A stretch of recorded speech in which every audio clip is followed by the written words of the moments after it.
தன்னோட பொண்ணு வீட்டுக்கு போறாப்புல.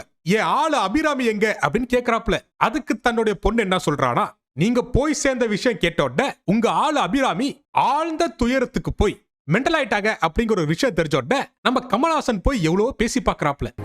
எனக்கு புரியுதுமா, நடந்தது தடுக்கி விழுந்த அப்ப கூட அனுப்பு தாண்டி எவ்வளவோ ஆண்டவர் வலுக்கட்டாயம் படுத்தி என் கூட வா அப்படின்னு சொல்லி இருத்தாலோ போடா பொறுக்கி பயலே அப்படின்னு சொல்லிட்டு நம்ம அபிராமி அந்த இடத்த விட்டு கிளம்பிடுறாங்க.